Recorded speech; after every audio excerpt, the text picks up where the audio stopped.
Hi guys, and welcome to New Filmmakers Los Angeles in partnership with Moviemaker magazine. Today we have Eddie Shieh with his movie, Mr. Chavan. Let's take a look at a clip.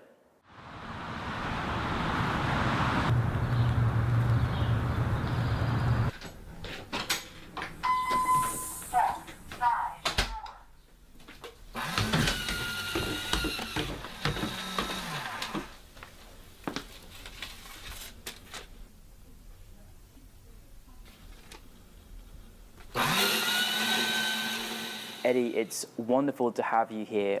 Please tell us a brief synopsis of your film. The name of my film is Mr. Chavan.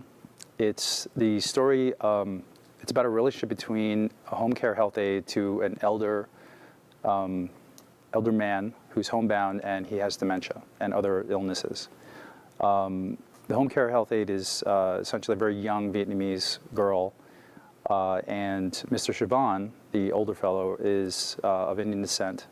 And throughout the entire film, throughout their entire relationship, they never really communicate with each other.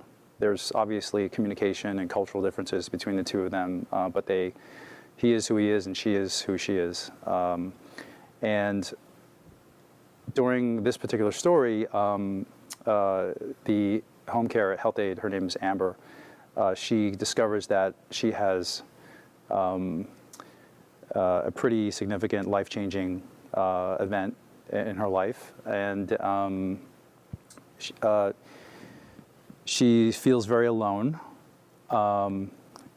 in that she discovers that she's pregnant, and she's been trying to contact her boyfriend, or perhaps is most likely her boyfriend, but he's sort of not really responding to her texts and calls and so forth. So throughout this entire day, on this one day, she feels very isolated, particularly because Mr. Chavan, I mean, they never speak. And it's almost a parallel in a sense because Mr. Chavan he's sort of living in his own world with dementia. And again, he's sort of, I don't want to say ostracized, or sort of like set aside by his family in a certain way. So in a way, he's very isolated himself. So it's sort of like these two different worlds coming together. And how Mr. Chavan helps Amber in her moment of need, even though they've never really spoken very much in their relationship. There is you don't actually use, there's no dialogue until midway through the film, and the ambience is really quite beautiful. Was that a directorial choice? Yeah, going back to the actual production of it, I mean, it was directorial, but it was also, I actually created the film for a 72-hour filmmaking contest. Wow. So I really didn't have very much time to think about composition, of any sort. So it was more of,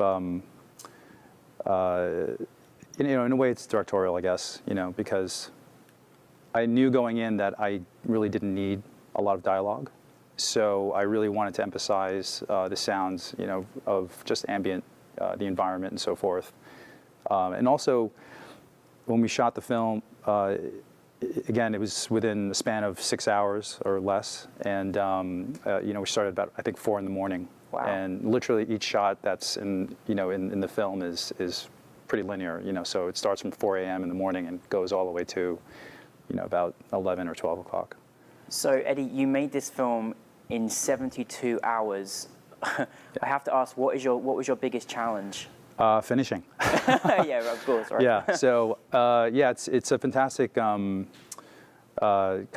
I've tried my hand at 24-hour ones, 48-hour ones, and I just found those to be really unrealistic. And the 72-hour format, I just found it was really accommodating and allowed you to really create a decent story without, depriving yourself of necessary sleep.